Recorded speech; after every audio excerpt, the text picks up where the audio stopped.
All right, what's up? How's everybody doing today? I'm coming at you with a topic that's a little bit more lighthearted, a little bit simpler today. I'm going to talk about the jealousy curve. So, what is the jealousy curve? Essentially, it's kind of my observations of how relationships progress as people kind of see more of who you are, and they become more jealous of you, right? So if you're really awesome like me, then you attract a lot of haters. Just how it is, right? Players gonna ball, haters gonna hate. So what happens is, the kind of more you express yourself. This is the x-axis here. It's the expression. I was gonna write all that out versus how much they like you, their favor axis, right? So you could call it like the F&E graph. I think jealousy curve makes way more sense. You see that as you kind of progress with how you express yourself, as you show people you're confident, capable, they like you less. Okay, most people like you less. Sad but true. All right, and you end up in like kind of this zone, and this is called the danger zone. Okay, right here, this is the danger zone. Okay, because right here, this is where people have knives out for you. This is where people try to undermine you. This is where people try to destroy you because they are hating.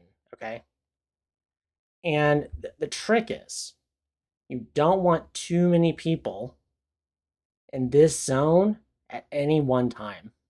Okay? You have to look at all the people around you. If that number is one, don't go here, right? Do things that like lower your expression, okay? Like hide your emotions, hide your thoughts. Okay, don't don't let everybody around you go into this danger zone. That's way too dangerous, okay? But eventually, once you get out of the danger zone, and this is a point where I think people struggle with because it requires two things. One, it requires you being very capable, which most people are not. And two, and this is actually more important, it requires kindness, selflessness, it requires compassion. It requires you to go out of your way to do things for other people because you'll see that this part of the curve is a huge slope, right? And that's because it's happening very quickly. They see, oh, he's on my side, right? This is like this is like the friend zone, okay? Past here. Not like as in dating, okay? But like as in you've actually now built a relationship where maybe they were jealous of you before, right? Maybe they hated you at one point. But at some point you went out of your way and you knew they were jealous, right? You didn't care. But you went out of your way to do something for them and they realized, wow, I don't have to try to get this guy or girl to make my life easier. This person's only really helping me. Why should I hate them? Why should I do anything bad to them? They're really just benefiting me. And you get to this state, right? And you have to manage this state, right? Because you can theoretically, right? You can go right back, trust me.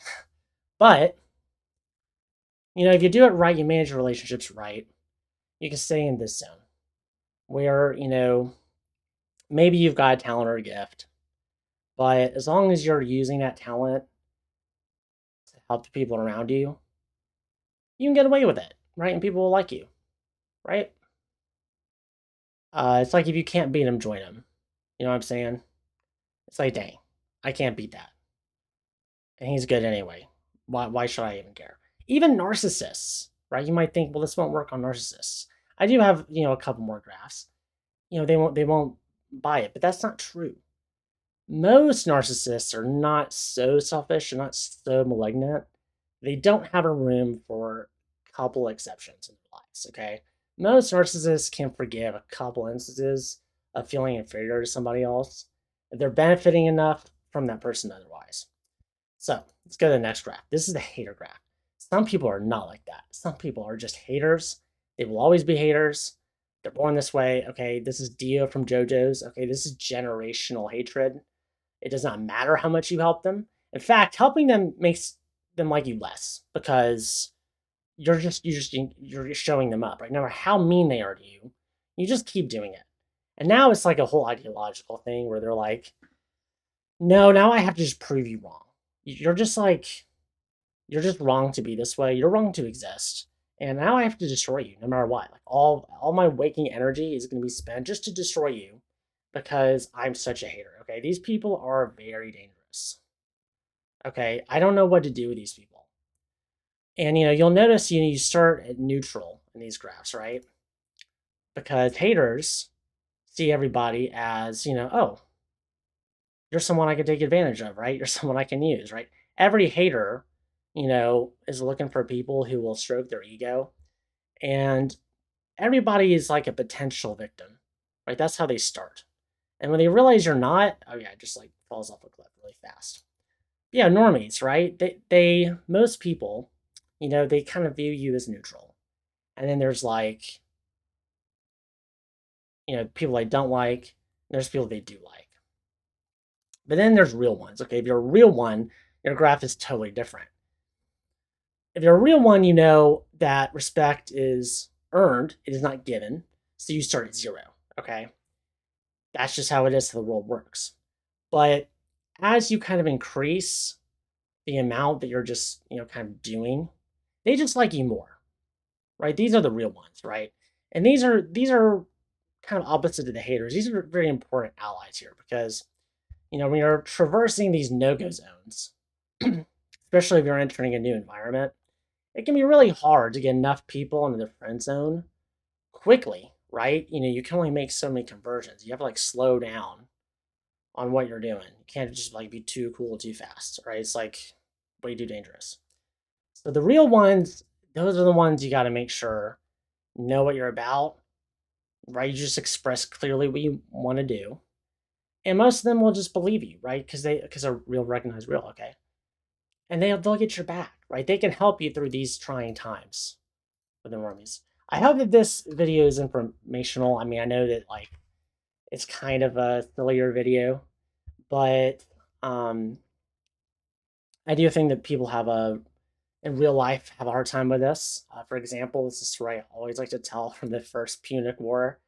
Don't worry about it, it's like 2,300 years ago. Some dude named Xanthippus pulls up and he's helping the Carthaginians hold back the Romans. You may have heard about the Romans. And Romans are in Africa, right? They're marching on to Carthage. They're gonna take the city. Carthage is about to collapse. This guy pulls up from Sparta and he's like, guys, picture giant elephants in the front. What are you doing?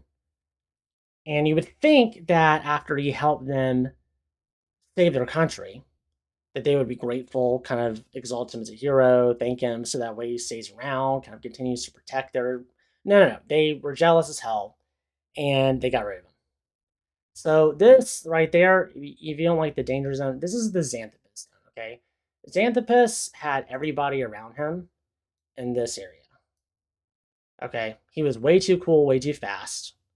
He should have tried to share some of the credit, let people take credit for things he was saying, right, on purpose, so that they would like him, right? Then with at least some people who could protect him, he would go up to this friend zone.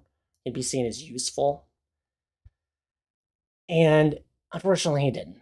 So that's the lesson in this video. I see a lot of really good people out there, and I think a lot of them are kind of afraid to show off what they've got. I think they're kind of afraid to be who they are. And if this video helps even just one person, I think that'd be really worth it. Thank you. I'll see you in the next one.